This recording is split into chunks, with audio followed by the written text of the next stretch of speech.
Okay.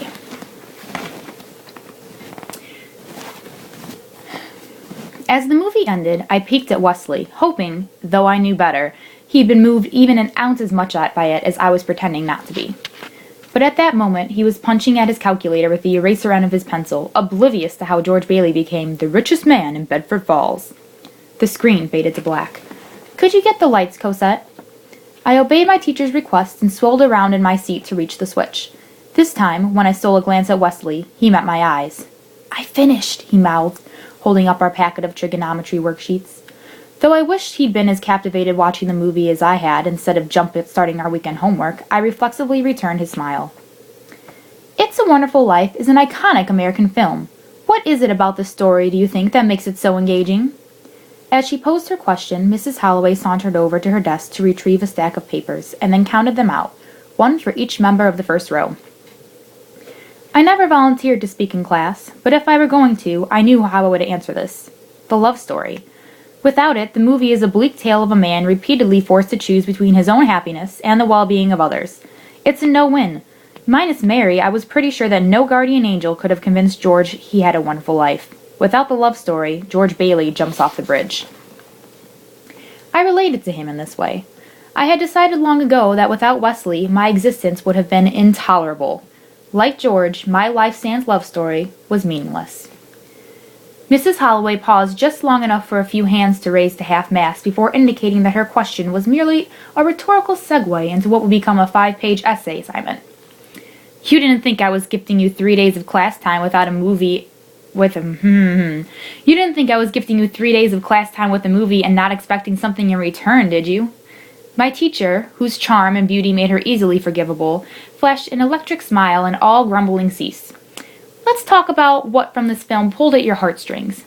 And Wesley Green, before you argue the scientific validity of my metaphor, let me say that I believe that even you can find some sort of relational point on connection with this movie. That is, if you were able to catch a few scenes in between solving your functions of X.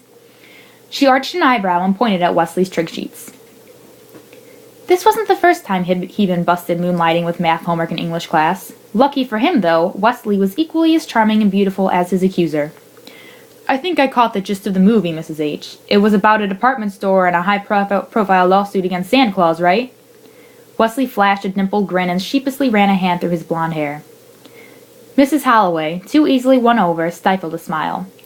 Just remember that a letter of recommendation from a teacher who can vouch for your wonderful communication skills would look very nice on your college applications, Dr. Green. Even MDs need to know how to read and write. He nodded with apology, and Mrs. Holloway moved on. So, let's do some brainstorming.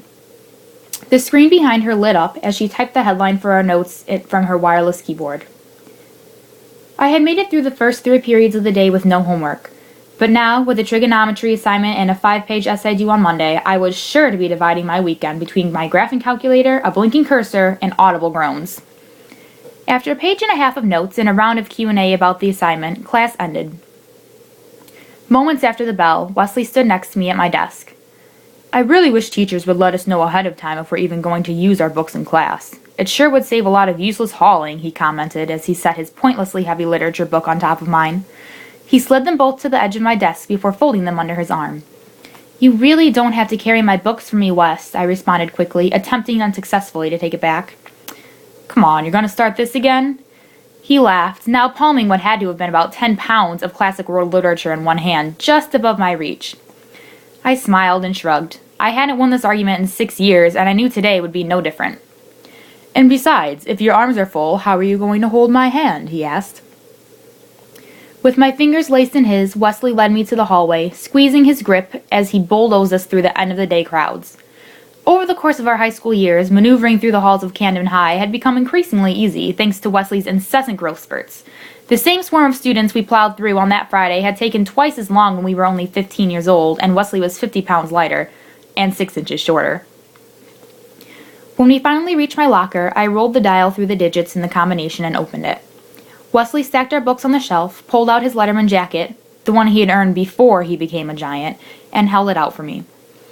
So, I've got baseball conditioning until 5:30. I'll grab dinner at home and head over afterwards. We'll breeze through this trig problems in no time. I made a face. You already breezed through them, I reminded him, slipping an arm into the sleeve he offered me. I, on the other hand, will... What's the opposite of breeze through? Suffocate in stagnancy? That sounds about right. I imagined myself drowning in a festering swamp of complex numbers. It was the most accurate illustration of my feelings toward math I'd ever entertained. He offered me the other sleeve. Okay, then I'll just show you how to get the answers I got, and you can fill me in on it's a boring and pointless life, so I can decide how to write 5 pages on a movie I paid 5 minutes of attention to. I frowned. You missed out, Wesley. It was a good movie. The love story, especially. He scoffed. You're just a sucker for a happy ending. What's wrong with that? I couldn't deny Wesley's observation, nor did I feel a need to defend it. Most people enjoyed happy endings. That was why they were called happy endings. Absolutely nothing. You're an idealist. It's one of the things I love most about you. He kissed my nose in loving condescension. But I'm realistic. Most people don't get a feel-good resolution in life. All the more reason to appreciate one when you see it, I countered, taking his hand in mine. Fair enough. Wesley let the subject drop, not because I had defeated him, but because he knew no matter what he said, I was still going to love the movie. The hallway had cleared enough by this point that Wesley and I could walk down it side by side as a couple instead of with him as my bodyguard. Have I ever told you that green looks good on you? Wesley offered after a few minutes of silent walking. No.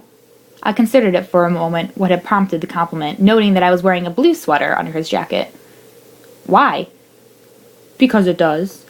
As we walked, Wesley smoothed all of my hair over to one shoulder. He traced a line under the surname sewn onto the back of his jacket. Green looks really good on you. Ha ha, I groaned, but secretly thought he was clever. How have we been dating since we were 11 and you just now come up with that? I don't know, but I'm going to say it all the time now. I laughed. I was sure he would. Seriously, though, Cosette Green has a nice ring to it, right? I blushed. I probably had a dozen notebooks with that very name doodled in the margins, along with Mrs. Wesley Green and all of the names I'd chosen for our children. Sure, but what if I want to keep my own last name when we get married? I'm kind of attached to Miller. I was lying. Miller was the most common name in my town, and I'd wanted a different one since kindergarten when there were 6 other kids in my class who had it. Miller's an Amish name. This was true. 4 of those kindergartners had been Amished, as well as about 30% of our hometown population. So? Then it's settled. You're taking Green. I rolled my eyes, but I was enjoying our banter. Isn't it customary to propose to a girl before demanding she give up her last name? Fine. Wesley stopped in his tracks and looked at me, his brown eyes sober. Marry me. My heart stopped. Marry me, Cosette, and take my name. He dug his free hand into his pocket. I remained frozen. We were in a stare-down. I was calling his bluff. I couldn't let him know that my body had gone completely numb from the inside out, paralyzed by the hope that his proposal might be serious. He began to fiddle with my left hand, and I felt him slide something onto my finger past the knuckle.